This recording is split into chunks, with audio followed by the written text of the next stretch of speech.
Alright, so we're going to continue with Tehilim, chapter Ayin Zayin, 77. We'll just do one chapter today. The next chapter, Ayin Chet, is a very long one, and it may take us several weeks to do. Chapter Ayin Zayin, the Segulah, the special powers of this chapter, is Shelo Yipol B'Shum Tzara, for an individual to be safeguarded at all times from any type of trouble that may befall him. We go through life with many challenges, ups and downs, difficulties of all types, and sometimes it may appear to an individual that he may never come out of this trouble, this particular problem. As a Jew, we're always told from early on as children, lo lityaesh, never to give up hope, not to sink in depression and believe that there's no way out. There's no such thing as no way out. Every problem has a solution. Every difficulty and hurdle can be overcome. We need to just know to turn to the one that has the solution in prayer and in hope that our situation will change. So therefore, this is a very powerful chapter, Ayin Zayin 77, to say on a regular basis, or from time to time, in order to avoid the pitfalls in life. I say pitfalls because there are times when people are not necessarily in a situation where they can easily blame themselves. Okay, I made a mistake. There are times where people are swindled by others. And unfortunately, there was no time for them to prepare for it or to know in advance that something like this will happen to them. And who are they going to blame now? Not themselves necessarily, even though they may want to blame themselves. There's no such thing as something that happens haphazardly, b'mikre. Everything happens for a reason. So, in the chinuch of a Jewish child, in the formation and the education of a Jewish child, and even an adult, we're continuously reminded to strengthen our emunah, strengthen our faith, to be able to have proper focus on why certain things are happening. We may never know the real answers for why certain things happen in our life, or why a particular individual who appears to us as a righteous individual is suffering.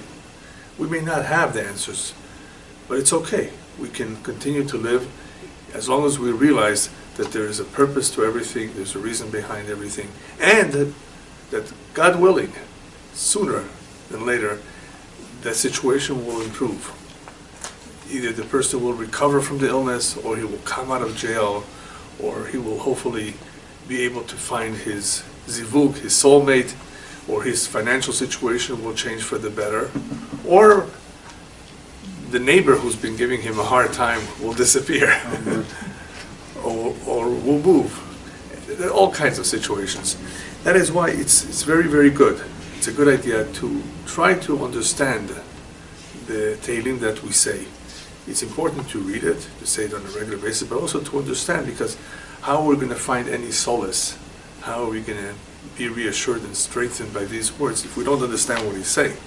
So it's definitely powerful to say, but it's even more important to try to understand what he's saying, because these words were written down for all the generations to come.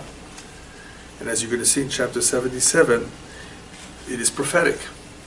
However, it is a difficult pedic. It is a difficult chapter, not so much for the words, but because he describes a situation that many people may find themselves in, like the Holocaust. I'm talking about survivors, or even those who didn't survive. What were they thinking at the time that they were experiencing such pain and such hopelessness? So it's a chapter that is perhaps intended for those who are almost hopeless. I don't want to say hopeless, because we should not be hopeless, but almost hopeless. What should they do? How should they find solace? Who should they turn to? What should be the reaction of somebody who sees no hope?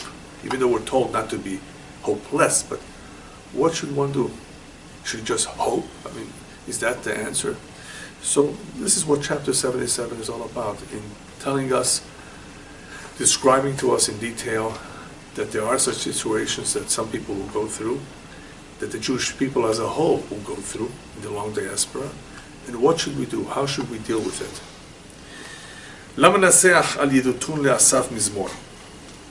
So this is for the conductor, Al Yedutun le'asaf mizmor. So Asaf, once again, the prophet Asaf, is putting together a psalm, a song, and he's doing it al yedutun.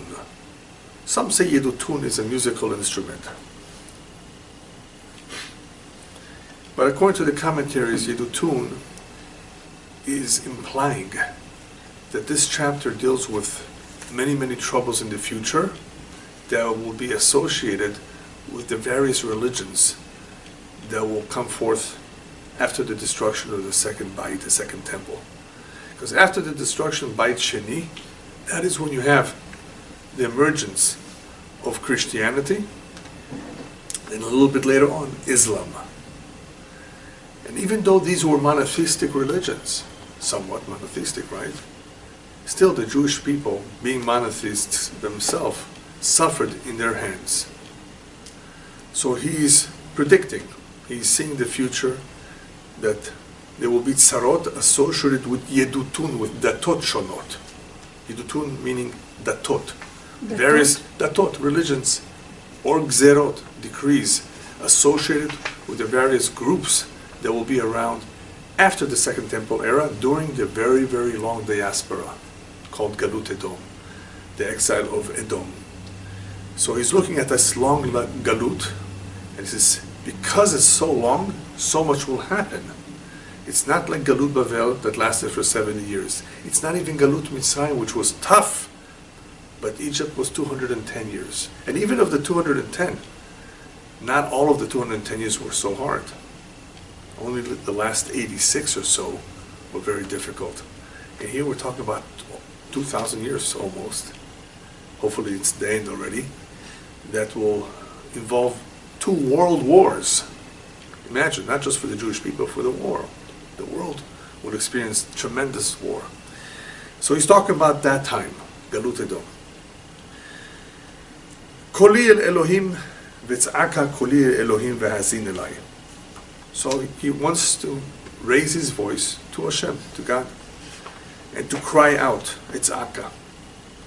But he says again, Koli el Elohim v'hazin elai. I want to raise my voice again to God, and hopefully he will listen to me. So why mention twice to raise his voice to God? So one explanation given is that he's describing the past. This individual, or the Jewish people as a whole, who may be experiencing a tremendous tzara, a tremendous decree, or trouble, what should they think? Or what should the individual think? Well, let me look back to the past. That's very important, as he will elaborate more later on. Let me consider the past. We have a long history. What have our people gone through, and what did they do in the past? They raised their voice to Hashem. They prayed. That means that's something that I need to do as well. Continue doing. So in the same way that we prayed to you in the past, we will continue to pray. That's the second, raising the voice. We will continue to pray to you now, even though things are tough. But the emphasis here is, to who do I pray and to who do I turn to?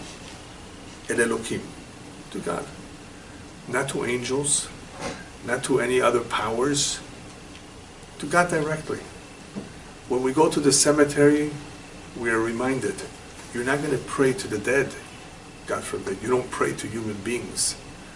You pray that on the behalf of this tzaddik who's here, Hashem should listen to my prayer. But again, Hashem, on his behalf, in the zechut, in the merit of this tzaddik, should my prayers be heard. Or that we ask the tzaddik directly, please go ahead and pray before the throne, before the kisei kavod, for this and this individual, or because of this situation. So the emphasis here is not only to pray, not only to cry out is important, but El Elohim. No intermediaries. In Judaism, there are no intermediaries. En emtsai, yeshirot, directly to HaKadosh Baruch Hu, directly to Hashem. And hazen elai, and hopefully in the same way that you've accepted and listened to our prayers in the past, you will listen to now. So we're hopeful and we're optimistic. We believe in the power of prayer. That's really what he's saying. We very much believe in it. B'yom tzarati Adonai darashti Yadi laila nigera velo tafug me'anai nachem nafshi. A little bit difficult to understand, but basically the translation means as follows. During the day, what was I doing? I was crying out, I was searching for Hashem. And this is during the day of tzarati, of my distress. Now, even though that's when he's crying out, and that's when he's praying, and that is when he's seeking Hashem, I want to add a little point here. It shouldn't have to be that that's the only time you pray, when you're in distress and in trouble. We have prayer every day. We have prayer 3 times a day. And the rabbis tell us it's always better to pray ahead of time, before the tzara arrives, before the trouble arrives, than after the fact, once you are in it. To come out of the trouble is much more difficult than to avoid the trouble. So yes, he's saying, B'yom tzara Hashem darashti. I searched for him. I searched for my master, for my Lord, during my tzara. That's very good. That's the right thing to do. But don't wait for that. Do so on a regular basis. Pray to Hashem all the time. That's what I'm adding here. But in the time of distress, obviously that's one thing we need to do. Now, why does he use the word darashti here? Darashti means ani mechapes. I'm looking for him. He's obviously describing a situation which appears to be that Hashem is not there. As many have asked, where was God in the Holocaust? Sir, the fact that you're alive and you were saved, that's proof that God was with you in the Holocaust. What do you mean where he was? You're alive. Isn't that proof? But obviously some people question that because at the time they didn't see it. They didn't know what would happen with them, if they would survive or not. They saw many people killed, right and left. So in seeking, he's talking about a situation where there's a certain level of ester panim, a concealment of Hashem, which unfortunately has happened many, many times. It appears, it only appears, and we perceive it as such, ki'ilu, HaKadosh Baruch Hu azav tashetach, as though he left the scene, he's not around, and chas v'shalom, God forbid, maybe he even abandoned us. It seems like that sometimes. That's what darashti. I'm looking during the time of distress. What's going on? How come things haven't gotten better? Many people are asking themselves this question. Years after years after years, their situation, wherever it may be, and it's not too good, hasn't changed. Yadi laila nigira velo tafug me'anai nachem nafshi. Even though the word here, yadi, means hand, he's talking about his wounds, physical wounds. And commentators explain that the reason why physical wounds are associated with hand is because the hand is the one that hits, the hand is the one that gets hurt. There could be other explanations for it too, but we don't have the time to go into it too much. The idea here is he's describing endless pain. Yadi laila nigera velo tafug. My wound oozes at night. In other words, it's still painful at night, does not heal. Nigera means to ooze. In other words, whatever is there, the pus is coming out. Velo tafug. The lo ne'etzar, it doesn't stop. Me'anahi nachem nafshi. And my soul refuses therefore to be comforted, to be consoled. Very, very strong words. In other words, he's almost at a point where he doesn't believe that his situation will ever change. And therefore he refuses me'ana, li'nachem. How could I find comfort? In what words? That one day we'll come out of this, that one day the Nazis will be defeated. Nobody knew what will happen. In the beginning, they didn't even know what the plan of the Nazis was. Some of them really thought that they were going to go have a good time. They're going to be sent to work and live a decent life. Somewhere else, perhaps, they didn't know that there was a plan here to destroy them, to annihilate them completely from the very beginning. So as this individual is seeing the very difficult time that he's experiencing, And this is a description not just of one individual, but of a whole people. One redifa achar redifa, persecution after persecution, gezerah after gezerah, decree after decree. Things are not getting any better.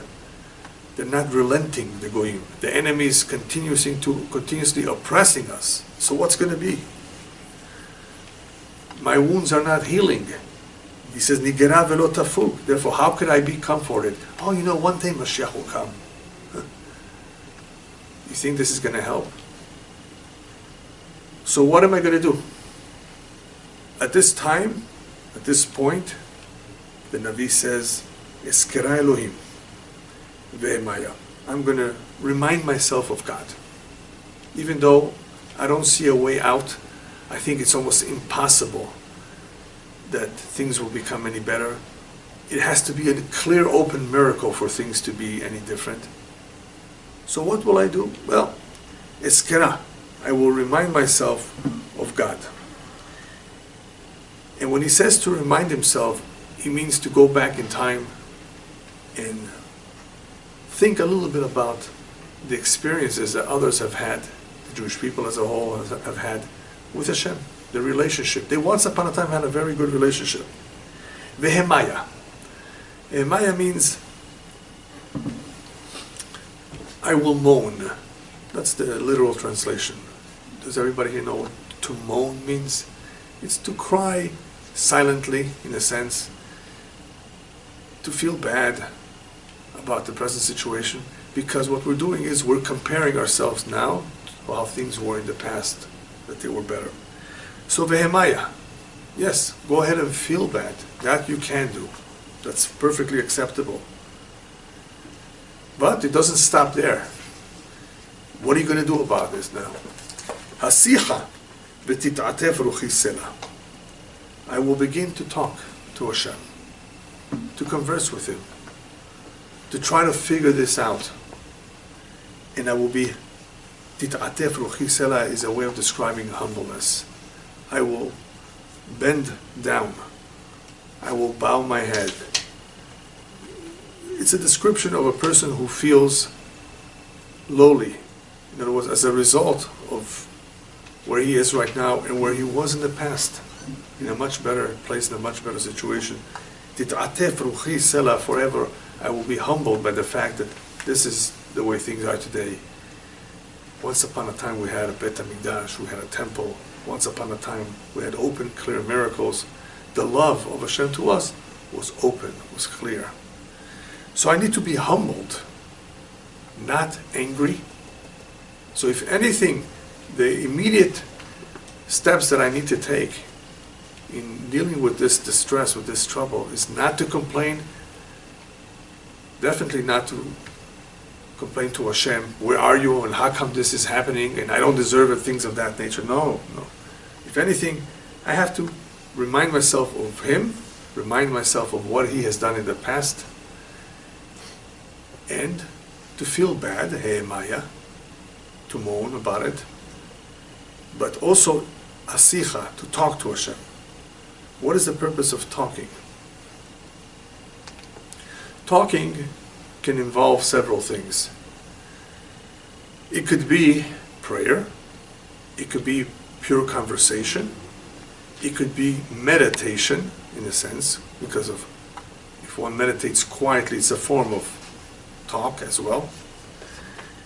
And it's a way of conversing with Hashem and trying to ask Him, even though we may not get a response, but to ask Him, how long will this go on for?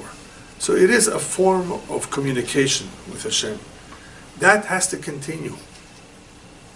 We don't just give up and say, well, He probably doesn't see me, He therefore won't listen to me, He's not around, maybe He left. No. Continue to remind yourself that He exists, what He did in the past. Feel bad about your situation, but be humble. And talk to Him. Asicha. And when you talk to Him, mention the miracles of the past too. Our prayers are full of reminders of the miracles. Ala nisim v'ala niflaot that you've done with us in the past, and you do with us on a regular basis, and some of them we're not even aware of. The next pasuk is a very interesting pasuk because of the way it's worded. Ahazta shemurot einai. Beautiful words, very poetic. It means you've held my eyelids. Shmurot einai are the eyelids. What would you think that means? You held them. You held them up. You didn't let me sleep. It's an interesting way of describing a situation where we've been going through so much trouble day and night. That ahasta shemurot einai. You've held the eyelids back. You didn't even let me fall asleep. It was very, very tough. Nif'amti velo adaber. Nif'amti is a way of saying we went through so much that we are confused. Nif'amti could also be perhaps stunned, in shock. These are different words to describe where people are unsure what's going on. Nif'amti, because of what's going on. Velo adaber, and I cannot speak. But wait a minute, you cannot speak. You just said you're going to speak. You just said you're going to talk. Velo adaber means I cannot talk properly. It means I cannot pray with calmness. I couldn't sleep. I don't have any tranquility, any peace of mind. So my talking to you, the other kind of talking, the learning of Torah, is not regular. It's not normal anymore. It ceased to be because of the continuous persecutions. You see how if somebody just reads the chapter and he doesn't focus on the words, doesn't try to understand what it is, he's going to miss out a lot. He's describing in great detail the long diaspora, not knowing when it will end, because it's long. He looks back and says, well, I know in the past Hashem performed great miracles, but now things have been so tough, I couldn't even sleep. This trouble is gone, a new trouble comes. And because of that, I'm confused. Nif'amti. I cannot concentrate. I cannot adaber. I cannot speak to you properly. At this point, what I think we should do is just talk a little bit about the Holocaust. The Holocaust, as well as other major wars and persecutions where the Jewish people were victims, was not something that necessarily came suddenly. There were a lot of tzaddikim, righteous people, who knew in advance that this was going to happen. And they tried to stop it. They tried to annul the decree, the heavenly decree. They didn't succeed, unfortunately. What do you think they did to be able to stop the decree? Many of them fasted. There was one great rabbi, teacher of my grandfather, who fasted 40 years. He ate at night, of course. For 40 years he fasted, and nobody knew what he was fasting for. And I think, because of who this man was, this great rabbi, that he saw the Holocaust. He passed away in the late 1920s. He saw the Holocaust coming. There were many such great rabbis that saw the Holocaust coming. Not everyone was aware, but some of them did know. One other great rabbi who was living at the time, this is someone else, his name was Rav Arale Mikoshnitz, a descendant from the great Maggid of Koshnitz, who my grandfather happened to be at his house for a while. He was a great man, miracle maker, Ruach HaKodesh, divinely inspired. And he conducted himself in ways that people did not understand. He was a little bit unique in his daily routine, in how he went about doing certain things. Nobody knew what he was thinking about. But at the very end, and this is a young man, this great rabbi, at the very end of his life, he said, this is during the Holocaust, Ich kann nicht mehr aushalten. In Yiddish that means, I can no longer take it. And he passed away the next day.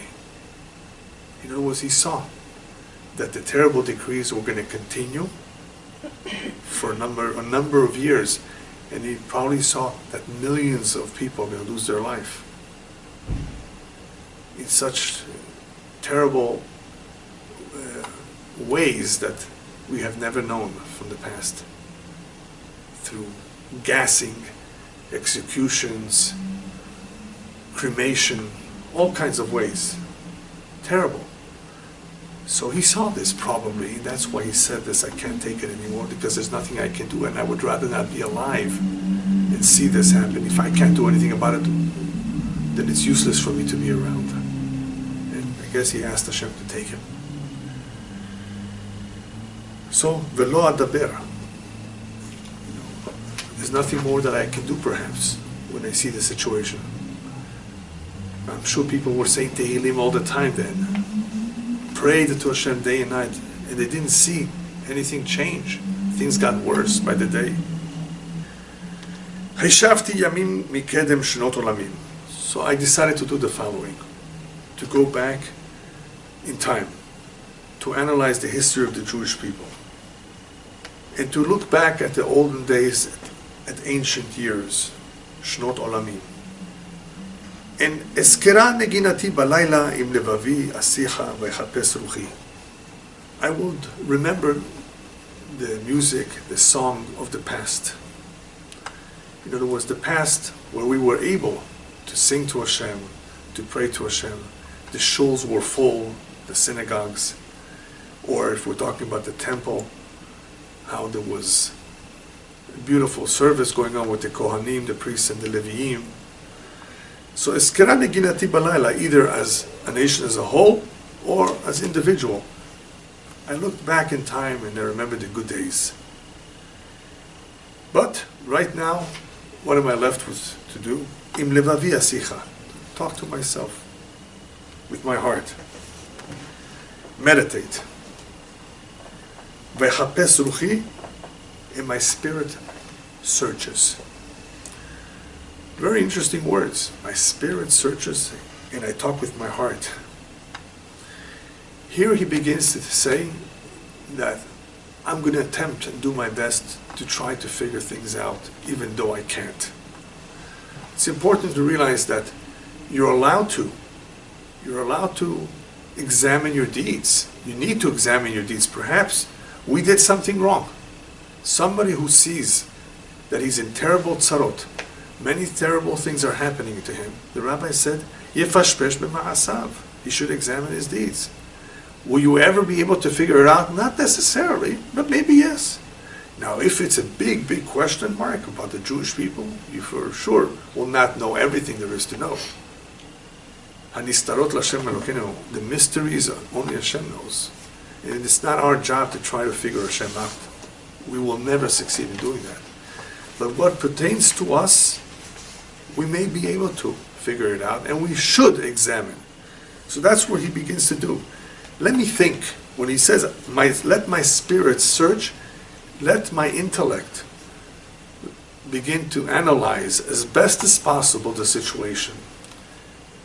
In other words, don't despair. Don't just stay quiet and do nothing.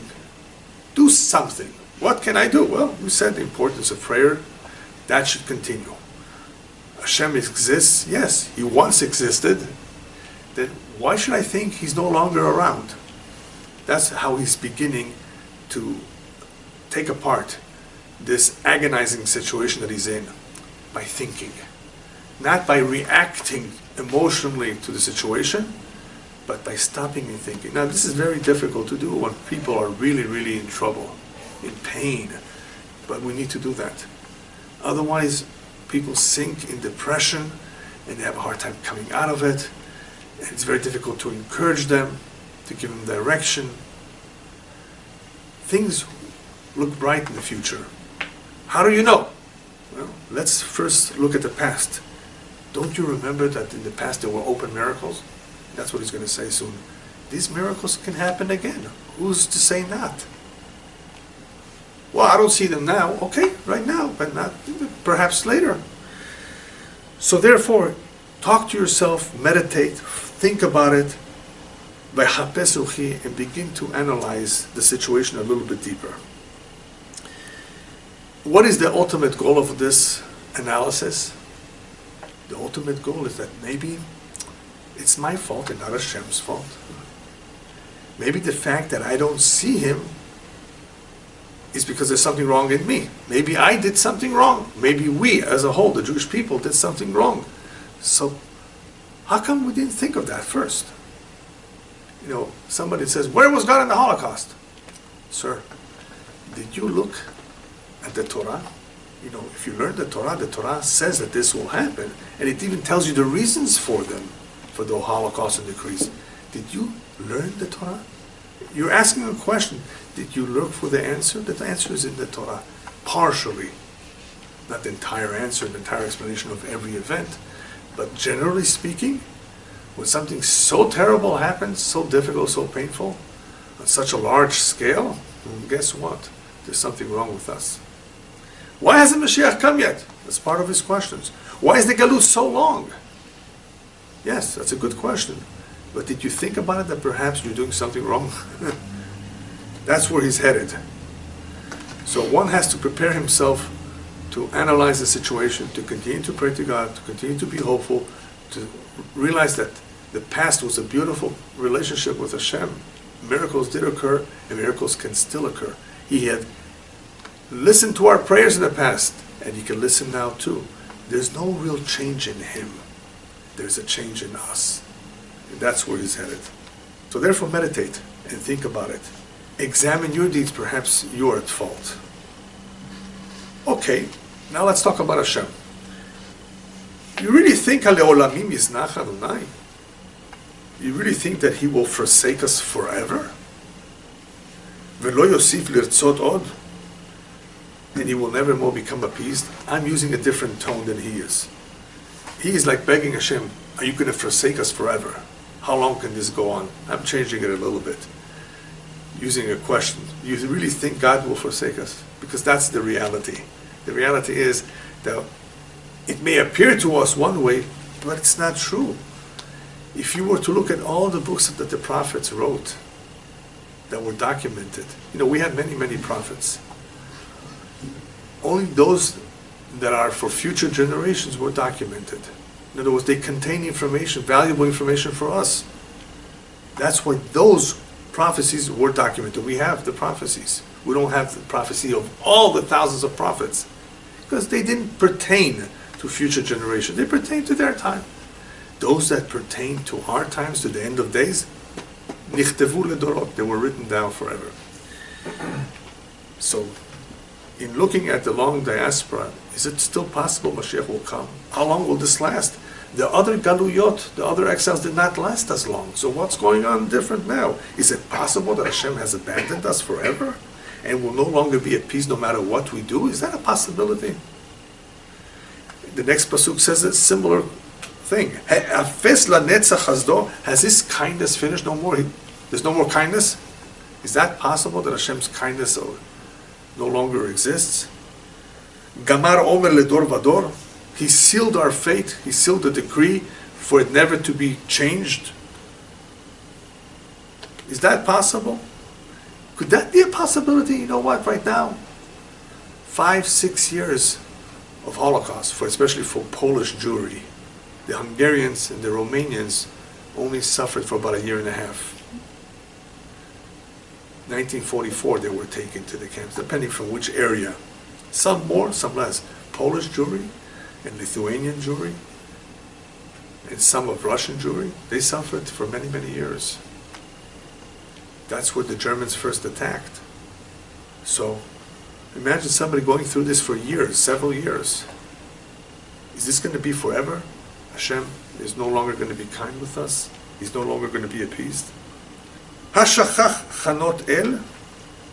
And this is the last verse where he continues to elaborate a little bit more on this puzzle that he has. Verse Yud, verse 10. Has he, God, forgotten his mercy? Chanot el, chanot is chanun, mercy, compassion. Has he forgotten to be like that? Im kafatz be'av rachamav sela. Has he restrained his compassion forever as a result of his anger on us? Kafatz be'af rachamav sera. In other words, has he, because of his anger, restrained all that compassion that we know he had? He had that before. But now because of his anger, is he restraining all of that? Kafatz here means to restrain, to hold back. Is it possible that we're no longer going to see that attribute of him? That attribute of his? The attribute of mercy? So this is the impression that some people may have. This is what may be going through some people's mind. When we see such a long exile, we ask ourselves, is this going to last forever? Maybe, chas v'shalom.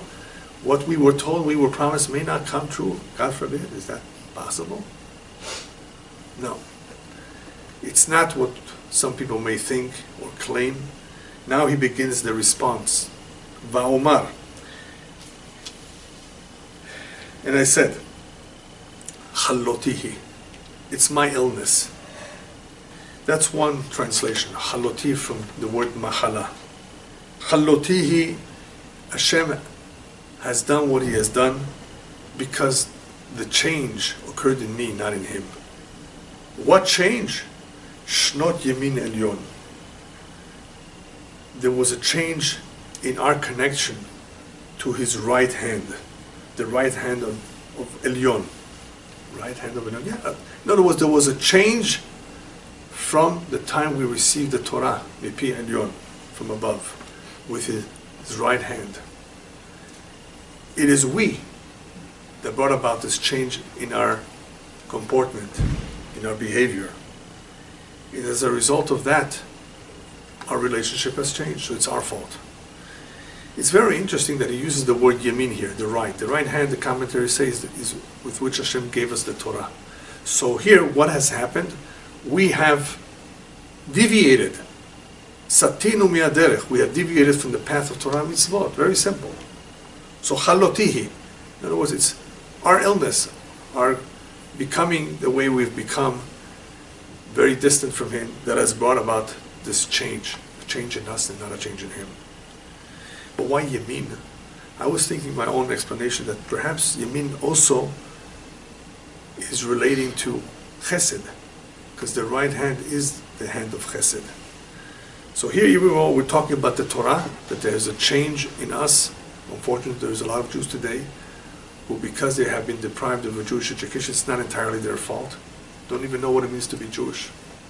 And don't observe many Torah and mitzvot. So therefore, perhaps that has caused a change in the Yamin of Hashem, the Chesed, the kindness of Hashem. Eskor ma'alei ki eskira mikedem pilecha. I remember the deeds of Hashem. Ma'alei is a very beautiful word. Really, I think the best translation in English, it's defeats. F-E-A-T-S. Some say the deeds, but it's not just deeds. It's a feat. It's something very, very special. When we talk about ma'alalei of Hashem, we talk about special things that Hashem has done in the past. Everything he does is special, but things that stand out are ma'alalei. I look back in the history books. I look back at the Torah. I don't need history books. And I realize, wow, look what Hashem has done in the past, all the miracles. All the miracles, whether it was in Egypt, whether it was later on, that's the ma'alalei. Ki eskira mikedem pilecha, and I remember your wonders from before, from long ago. What is he saying? He remembers? No, he wants us to remember. That's something that every Jew needs to do from time to time. This is one, and then he's going to say something else similar to that. To look back at our history, to look at the Torah, to study and to realize, look what Hashem has done with our people. He has protected them. He has done for them so much. Therefore, what does that tell you?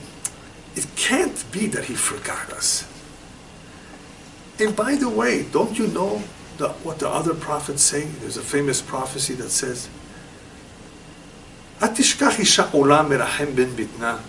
is it possible? Do you ever see or hear about a woman who just gave birth to a little baby and she forgot about him? And the Navi says, you know what? From time to time this does happen. and the baby is found in the garbage dump. Yes, they don't want the baby. So the Navi says, have you ever heard that? Usually it doesn't happen, right? A woman cares for her baby, but sometimes you will hear such things happen. But I will never forget you, the Navi says, that Hashem says. A woman would rarely forget her infant, her baby, but sometimes they do. I will never in the world. So here we have reassuring messages from the prophets that Hashem will never forget. So therefore, in order to reassure ourselves, we need to look back and analyze our history and see the great miracles, the wonders. And there's a reason why there are wonders and miracles. He's going to talk about that next.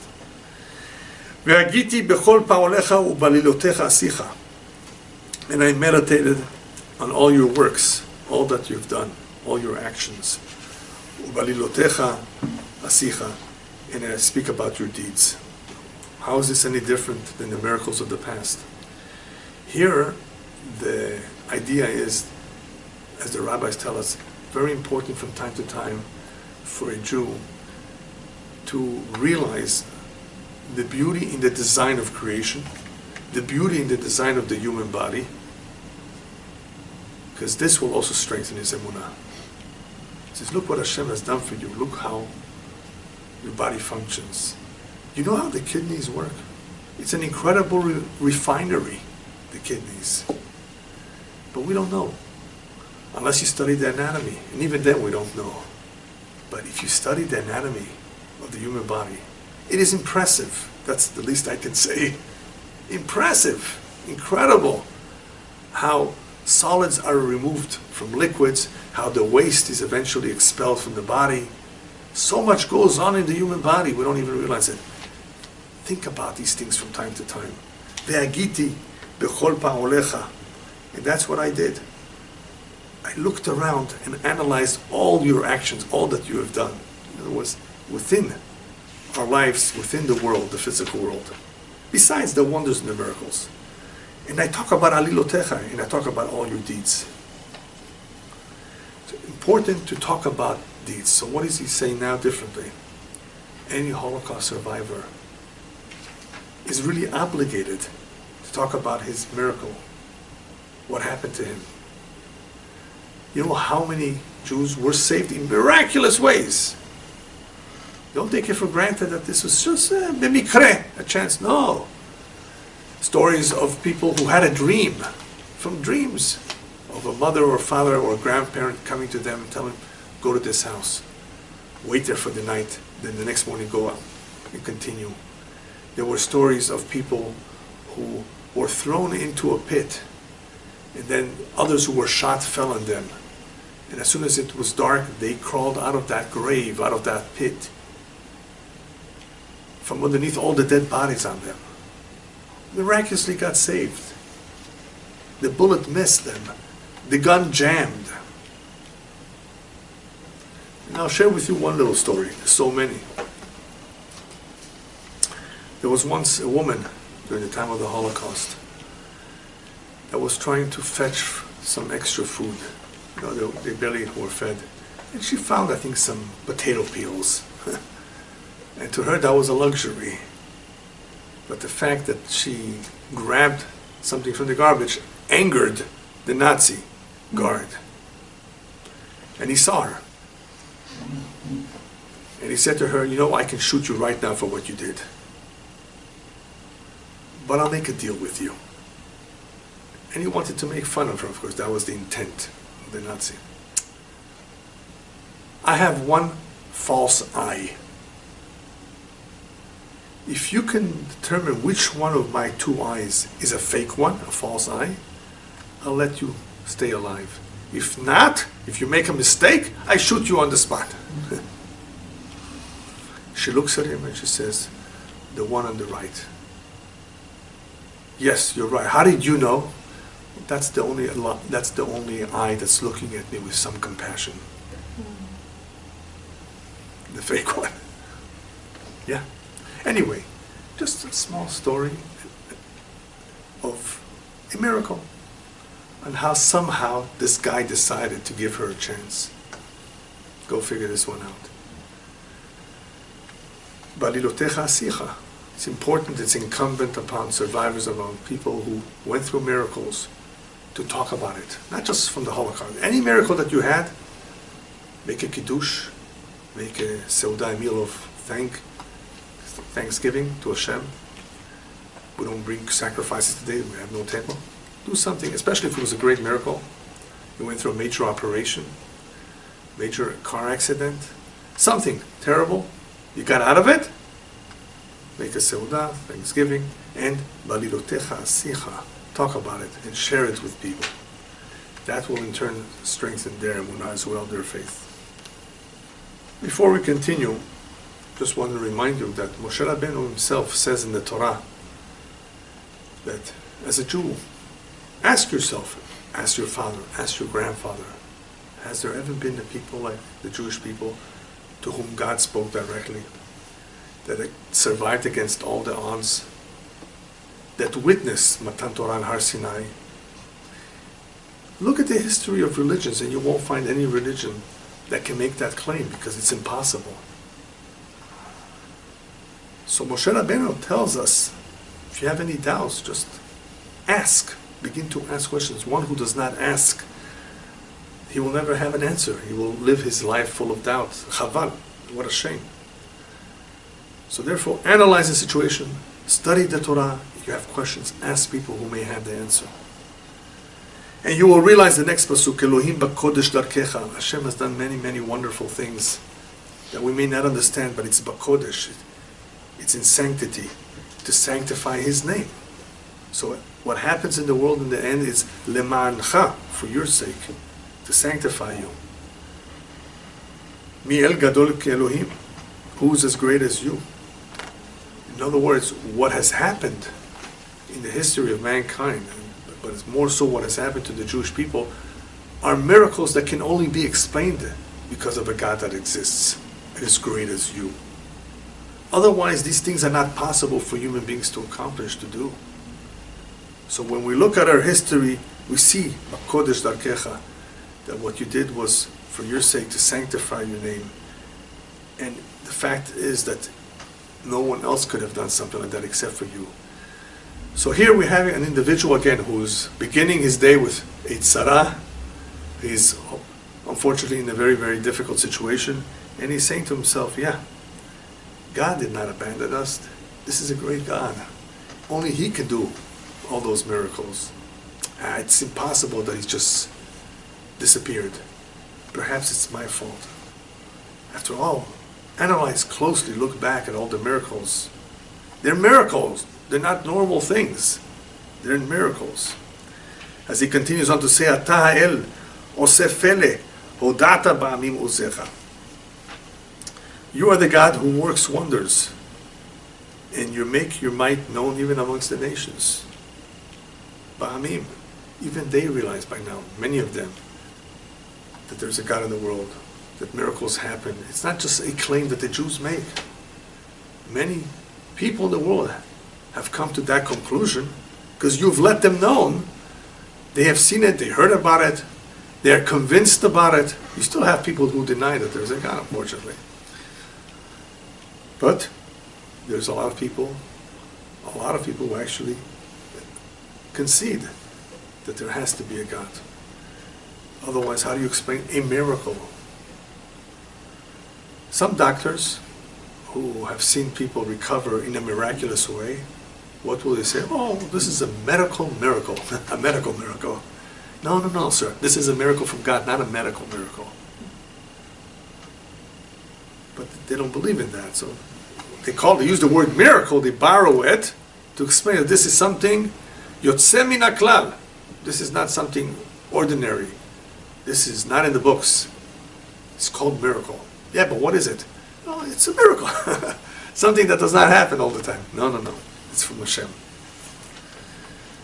So you have let this known to many people. Many non-Jews have experienced miracles. They know about it. They're convinced about it. You've let everyone know about your might. Whether it was during the time you took us out of Egypt, they heard about it, or at other times. Ga'alta bizro'a mecha, and when you took us out of Egypt, you did it bizro'a. with your outstretched arm. To be able to get out of Egypt that was full of witchcraft, it was difficult. We needed the hand of Hashem to break that witchcraft, to break the connection that the Jew had to that land. The only way to sever it, to get us out from that land, especially so that this was a very powerful army, was bizroa, with an outstretched arm, meaning with the might of Hashem. And who did you redeem? Your people. Bnei Yaakov Yosef Selah. You've redeemed the children of Yaakov and Yosef Selah forever. Wow. Bnei Yaakov Yosef. What could that mean? The children of Yaakov and Yosef, it's the same thing. Different commentaries talk about why does he say or mention Yosef separately. But I was wondering that perhaps the explanation is as follows. It's not only Bnei Yaakov, the children of Yaakov, who experienced the miracle, who were taken out of Egypt. Even the story of Yosef himself is full of miracles, and the hashgacha, and the divine providence over him, watching over him. How he lands in jail for a false accusation, and how he comes out of jail as a result of dreams. And he's made the viceroy of Egypt, of all places, where the Jews are going to be slaves. He's made the viceroy, second to the king. Moshe Rabbeinu too grows up amongst the Egyptians. He's saved, he's spared as a baby to grow up in the house of Paro. So all of these are miracles. All of these show the hashgacha of Hashem. Hashem is in charge. And this is all bizroa. This is all with an outstretched arm. This is all in a miraculous way. In the last few Pesukim, he describes Kriyat Yam Suf. Kriyat Yam Suf, the parting of the Red Sea, was a great miracle. No one can ever claim that was nature. And still you have people saying, well, you're right, the Jews did leave Egypt, but it was not a splitting of the Red Sea. Moses knew when it would be low tide. He was the weatherman back then, and he knew this is going to be low tide, and we're going to cross over when it's... Oh, really? He knew that, and he also knew exactly how long it will be before the waters go back and drown the Egyptians. There were many, many miracles in Kriyat Yam Suf. It was not just the splitting of the Red Sea. The Midrash says that all the waters in the world split. You were drinking Coca-Cola then? It split. If you were, in other words, drinking a cup of water or anything, it was water in the lake, it split momentarily. That's what the Midrash says. That momentarily people saw waters split everywhere, not just in Universal Studios. Right? Real water split. So Ra'ucha Mayim Elohim, Ra'ucha Mayim Yachilu. The water saw you. And therefore the waters trembled from before you. Afir Gezut Teomot. And the depths even trembled. Were shuddered. This is a description of the splitting of the Red Sea that happened in a miraculous way. He's describing it as trembling, meaning that nature follows the orders of Hashem. That is how it happens. Hashem said and it happened. And Hashem can say and it will happen again. They tremble before Him. They follow as He says. So even though He established the rules of how they function from the beginning of creation, He can change them. So they tremble, meaning that they go against their own personal wishes for the wishes of Hashem. Zormu mayim avot kol natnu shechakim av chatzatzecha italachu. A little bit more difficult words, but it's a description of what went on after that. The Jewish people crossed, and then the waters came and drowned the Egyptians. So he's describing it as mayim, as tremendous currents of water. Avot. Avot could either mean tremendous, large volume of water, or it could be from clouds. In this case, I think it's talking about the tremendous volume of water that came back down and drowned the Egyptians. Kol natnu shechakim, and the heavens gave tremendous sound. There was thunder. Av chatzatzecha italachu, and your arrows were shooting. Which arrows? Lightning bolts are the arrows of Hashem. So it's a description of what went on during that miracle, how they saw the action from above and below, how the Egyptians were completely confounded with all that noise and all that tremendous commotion going on, this is more or less similar to the previous verse, where the sound of your thunder was in the galgal. Galgal means the wheels. The wheels of Egyptians were held back. Then they went into the water. The lightning lit up the world. The earth trembled and shook. And it's very possible that some of this can be relating to things that will happen in the future, because there are some similarities with the prophecies that there will be something from above and something from below. The waters will rise, according to the Kabbalah, because waters represent tahara, purity. And perhaps many coastal cities will be inundated with some form of tsunami. It doesn't mean the entire world, because Hashem says, I will not bring a flood over the entire world. But locally, yes. So it could be referring to some things that will also happen in the future, where there will be signs from above, through meteors, through hail of a different kind of hail that fell down in Egypt. The Midrash says some of it was held back, and it will continue to fall during the times of Mashiach. So we're talking about something that happened then that will perhaps continue and repeat itself in the very near future. Vayam darkecha ushulcha b'mayim rabim v'kevotecha lo noda'u. Vayam darkecha, your way was through the sea, ushulcha b'mayim rabim, and your paths, your footsteps, are b'mayim rabim, in the mighty waters. So this is following the Midrash that says that the waters of the Red Sea split into 12, a channel or path for each tribe. Or it could also be relating to the many paths that Hashem has prepared for the Jewish people or for any individuals. I call these escape routes. There are all kinds of shvilim. Just like there were shvilim back then, various paths through which the Jewish people were able to go through. And they went through, and they finally reached their destination. But at the end, your footsteps were not known. In other words, what this means is that in the end, the waters covered up everything. Nobody will ever know that the waters split there. What is he trying to say here? The footsteps of Hashem, the miracles that happened once upon a time, may not be discernible now. You may not be able to see anything left over. A lot of people, are trying to look for leftovers, stuff that is left over, or something archaeological find from the Egyptian. And they claim they found a wheel, they found bones, they found this. Who's to say it's from that? So people are looking for some evidence, historical evidence, to prove that this in fact happened. You may not find too much of it, because ikvotecha lo noda'u, Hashem does not publicize what he did now, what he did then. He will not publicize it forever. It's our emunah, we know it for a fact, we received it by word of mouth, we know for a fact that this happened. But evidence of it, if you ask for evidence, you may not find. Hashem conceals himself to allow for free will. You don't want to believe it, don't believe it.